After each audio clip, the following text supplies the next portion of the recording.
نحمدہ و نصلی علی رسولہ الکریم اما بعد فاعوذ باللہ من الشیطان الرجیم بسم اللہ الرحمن الرحیم۔ عزیزان محترم، آج ہم زکوٰۃ کے احکام کے حوالے سے گفتگو کریں گے۔ زکوٰۃ اسلام کا چوتھا رکن ہے۔ اللہ تعالیٰ نے قرآن مجید میں اس کے متعلق فرمایا وَأَقِیمُوا الصَّلَاۃَ وَآتُوا الزَّکَاۃَ وَارْکَعُوا مَعَ الرَّاکِعِینَ، اور قائم کرو نماز اور دیا کرو زکوٰۃ اور رکوع کرنے والوں کے ساتھ رکوع کرو۔ زکوٰۃ امراء کے اموال میں غرباء کا حق ہے۔ ایک دوسرے مقام پر اللہ رب العزت نے یوں ارشاد فرمایا، جو اپنی نماز ہمیشہ ادا کرتے ہیں اور جن کے مالوں میں مانگنے والوں اور محروم لوگوں کا حق مقرر ہے۔ یہ خوبی صرف اسلام کی ہے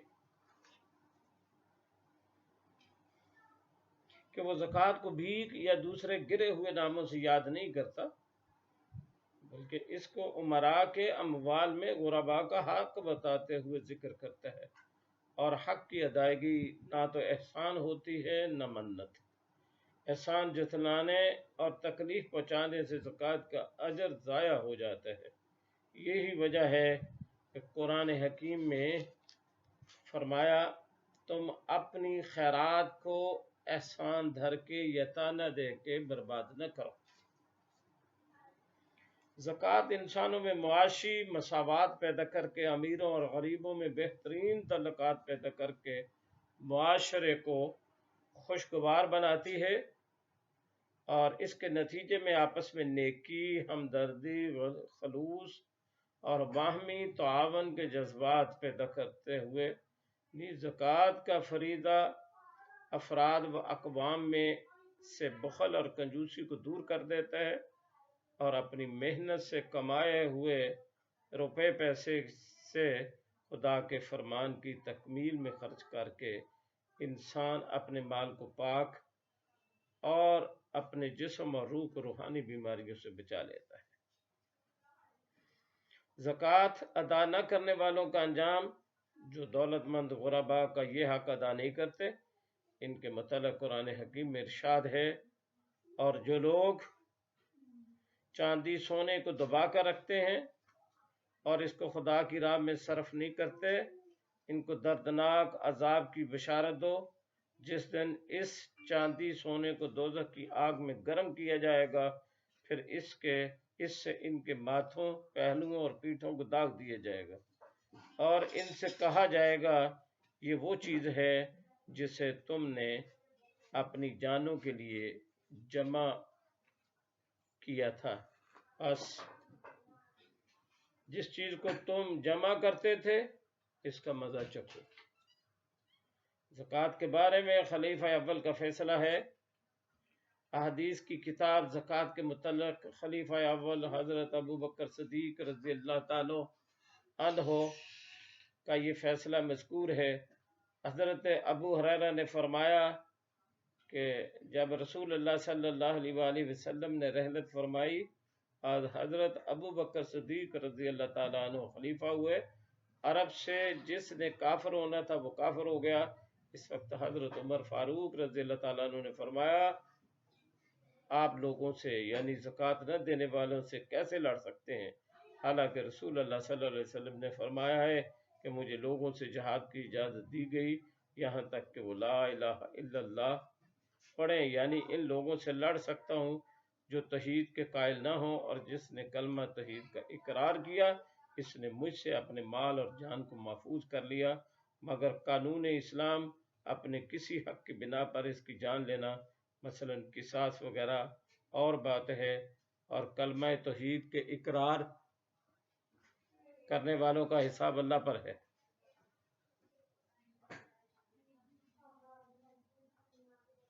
حضرت ابو بکر صدیق رضی اللہ تعالیٰ عنہ نے جواباً فرمایا، خدا کی قسم جس نے نماز اور زکوٰۃ میں فرق کیا، اس کے ساتھ ضرور جہاد کروں گا، کیونکہ زکوٰۃ مال کا حق ہے۔ خدا کی قسم اگر مجھے بھیڑ کا بچہ، چھوٹا سا بچہ جس کی عمر 1 سال ہے، زکوٰۃ کم دیں گے جسے وہ رسول اللہ صلی اللہ علیہ وسلم کے زمانے میں دیا کرتے تھے، اس کے ساتھ اس پر بھی میں ان سے لڑوں گا۔ حضرت عمر فاروق رضی اللہ تعالیٰ عنہ نے یہ سن کر فرمایا، خدا کی قسم سوائے اس کے نہیں کہ اللہ تعالیٰ نے حضرت ابو بکر صدیق کے سینہ میں یہ بات ڈال دی، میں بھی سمجھ گیا یہی ٹھیک ہے۔ شرائط زکوٰۃ: زکوٰۃ ہر مسلمان عاقل، بالغ اور آزاد صاحب نصاب پر واجب ہے۔ نصاب کا قرض ہے،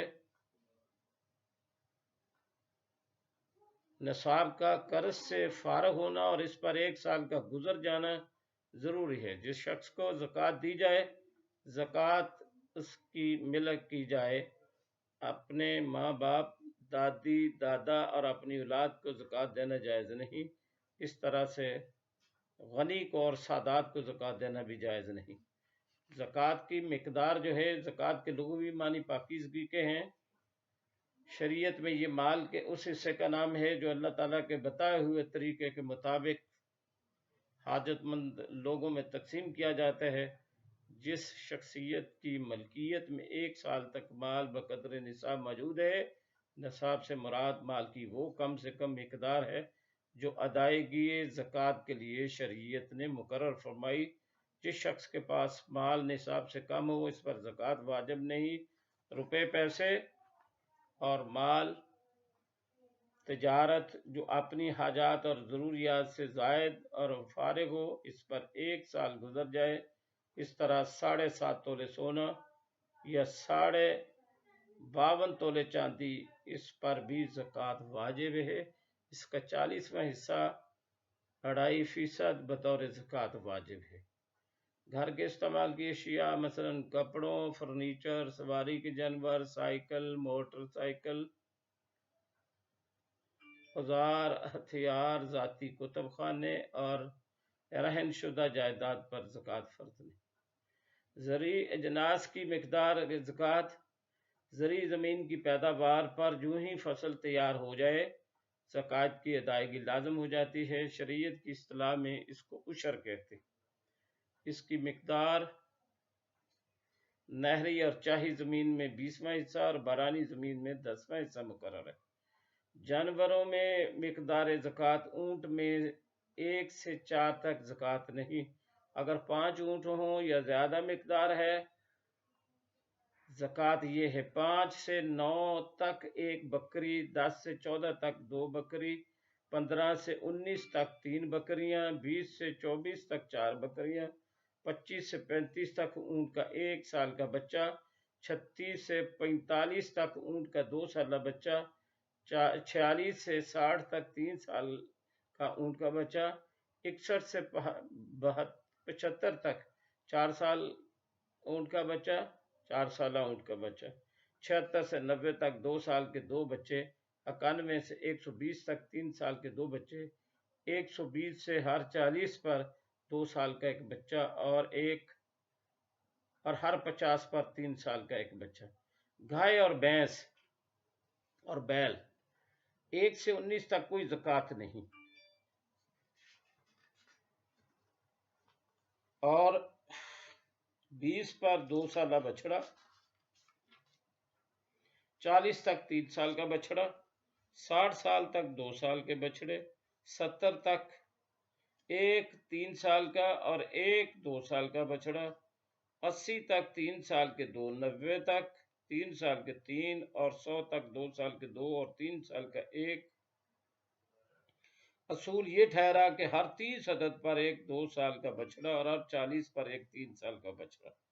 بھیڑ اور بکری: بھیڑ بکری کی تعداد 40 سے 120 تک پہنچ جائے تو 1 بکری، 120 سے 200 تک 2 بکریاں، 2 سے 200 1 سے 3 بکریاں، پھر ہر سینکڑا پر 1 بکری یا بھیڑ بڑھتی جائے گی۔ تو کن کن کو زکوٰۃ دینی چاہیے؟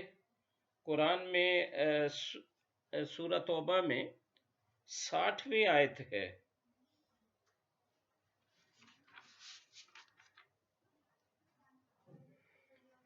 انما الصدقات للفقراء والمساکین والعاملین علیہا والمؤلفات قلوبہم وفی الرقاب والغاربین وفی سبیل اللہ وابن السبیل فریضۃ من اللہ واللہ علیم حکیم۔ یعنی ترجمہ اس طرح سے ہے، زکوٰۃ کا مال فقراء پر، مساکین پر، عاملین پر، زکوٰۃ وصول کرنے والا عملہ، مؤلفات